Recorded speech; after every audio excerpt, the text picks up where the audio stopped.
할렐루야. 오늘도 주님과 동행하는 하루가 되시기를 축복합니다. 예수님께서 거라사인의 지방에 들어가셨습니다. 근데 거기에 귀신 들린 사람 하나가 있었습니다. 이 사람은 무덤 사이에 살고 있었는데 들이나 산이나 막 뛰어다니면서 소리를 지르고 참 난동을 부리는 삶을 사는 거죠. 사람들이 그걸 안정시키기 위해 가지고 쇠사슬로 묶어봤는데 귀신 들린 사람 힘이 세잖아요. 쇠사슬을 끊어버렸어요. 그러니까 아무도 그 사람을 어느 누구도 무엇도 그 사람을 안정시킬 수가 없었습니다. 예수님이 그 사람을 보셨습니다. 그리고 그의 안에 귀신 있는 걸 보시고 귀신을 쫓아 보내셨습니다. 그래서 귀신에게 나가라 이렇게 명령하시거든요. 근데 그러자 귀신이 근처에 있는 돼지 떼에게 들어가게 해달라고 주님께 이제 간청합니다. 우리 생각으로는 좀 이해가 안 되죠. 그냥 귀신한테 나가라 하시면 될 일인데 굳이 돼지 떼에게 들어가라 하시는 그 하라고 보내달라고 하는 귀신의 간청을 주님이 들어주십니다. 여기 오늘 말씀에 메시지가 있는데 이유는 우리가 나중에 이제 말씀드릴 거고요. 어쨌든 그 귀신은 사람에게서 나와서 돼지 떼에게 들어가게 됩니다. 귀신이 나오니까 사람은 멀쩡해졌습니다. 그런데 귀신이 들어간 돼지 떼가 미쳤습니다. 돼지 떼가 비탈을 내리더라 가지고 절벽으로 해서 바다에 막 빠져들어서 돼지가 다 몰살했습니다. 귀신 들렸던 사람이 건강하고 온전한 모습으로 동네 사람들 앞에 딱 나섰습니다. 전혀 감당할 수 없었던 사람이 아주 건강한 모습으로 딱 보니까 정말 기적이죠. 이 동네 사람들은 기적을 본 겁니다. 근데 기적을 본 사람들의 반응이 의외예요. 우리 17절이 그들의 반응인데요. 그들이 예수께 그 지방에서 떠나시기를 간구하더라. 기적을 봤으면 주님 기적을 일으켜달라고 우리에게도 주님을 붙잡을 것 같은데 동네 사람들은 정반대로 예수님을 오히려 밀어냈습니다. 떠나라고 그랬습니다. 그래서 오늘 제가 말씀의 제목을 예수님을 밀어낸 사람들이다 이렇게 정해봤는데요. 그 동네 사람들이 그렇습니다. 그들은 기적을 보고도 예수님을 밀어냈습니다. 떠나시라고 말했거든요. 왜 그랬을까요? 돼지떼 때문에 그렇습니다. 그 돼지떼 숫자가 거의 2,000마리나 되었다 이렇게 성경이 말씀하고 있거든요. 그러니까 귀신 들었던 사람이 건강해진 건 기적이에요. 좋은 일이죠. 하지만 그들의 돼지떼가 없어진 거는 그들에게는 안 좋은 일이에요. 그들에게는 기적을 봤다고 하는 좋은 일, 돼지떼가 죽었다고 하면 안 좋은 일을 비교해 봤을 때 안 좋은 일이 훨씬 크게 받아들여지고 느껴진 겁니다. 그러니까 주님을 밀어낸 겁니다. 주님을 가시라고 말씀한 겁니다. 이를 보면은 주님께서 돼지떼에게 들어가게 해달라는 귀신의 청을 받아주신 게 이해가 됩니다. 주님은 그 귀신을 돼지떼에 들어가게 하심으로 말미암아 우리에게 주시는 메시지를 주고 싶어 하시는 겁니다. 그 메시지는 뭡니까? 한 사람의 영혼이 2,000마리 돼지보다 귀하다는 거예요. 주님 그 말씀하고 싶어 하는 거예요. 한 사람의 영혼이 돼지떼 2,000마리보다 귀하다.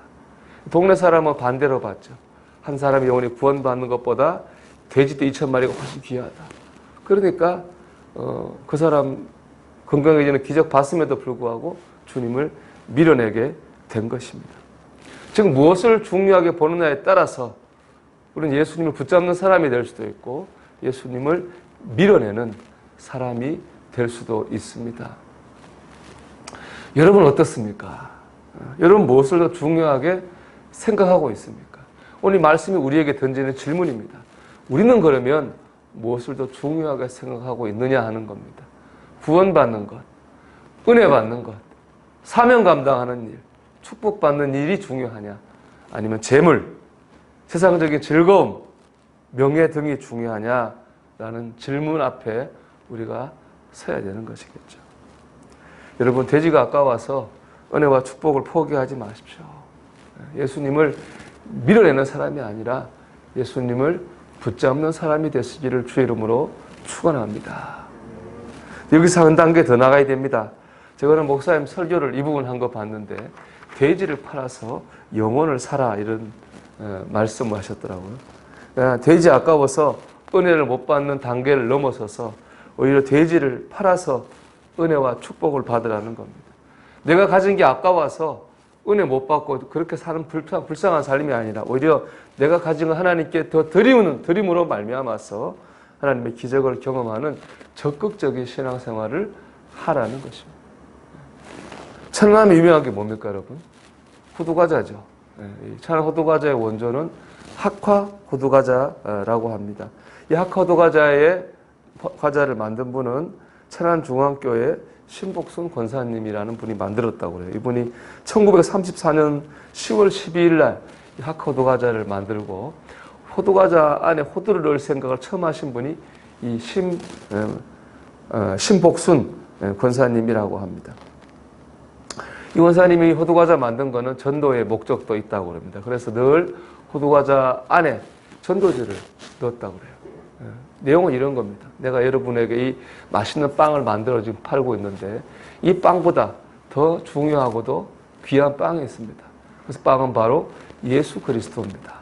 예수 그리스도를 통해 여러분은 생명의 빵을 먹을 것인데 꼭 가까운 교회로 나가시기 바랍니다. 그래서 전도지를 호두과자에 늘 넣어서 이분이 팔았다고 합니다. 그래서 내가 주님을 알리면은 주님이 나를 다른 사람에게 알게 할 것이다 라고 하는 것이 이분의 기업 이념이었다고 합니다. 알다시피 호두과자는 뭐 대성공을 거두었죠. 이 권사님은 이제 돈을 많이 벌었습니다. 그 한 일은 예배당을 짓는 일입니다. 이분이 아주 어렵게 살았을 때 하나님께 드린 평생 기도가 있었습니다. 그건 뭐냐? 평생 내 힘으로 7개의 예배당을 지어서 하나님께 드리는 게 이 권사님의 기도였다고 그래요. 이분이 소원대로 평생 7개의 예배당을 아주 잘 지어가지고 봉헌하고 95세에 하나님께 부르심을 받았다 합니다. 자신의 삶을 들여서 정말 하나님의 은혜를 경험하는 삶을 사는 것이죠. 우리가 돼지 때문에 예수님을 밀어낼 게 아니라 돼지들의 때를 들여서 하나님께 은혜와 축복을 받는 그런 삶을 살기를 바랍니다. 오늘 여러분의 삶을 들여서 하나님의 은혜와 축복을 경험하는 그런 소망 가진 삶을 사시기를 바랍니다. 여러분 오늘도 주님을 밀어내는 내 삶을 십자가에 못 박으십시오. 그리고 그래서 주님을 붙잡고 더 붙잡는 그런 하루가 되시기를 주의 이름으로 축원합니다. 기도하겠습니다. 우리 말씀 붙들고 기도합시다. 오늘 한 날 주님을 붙잡고 더 붙잡는 하루가 되게 해주시옵소서. 기도합시다.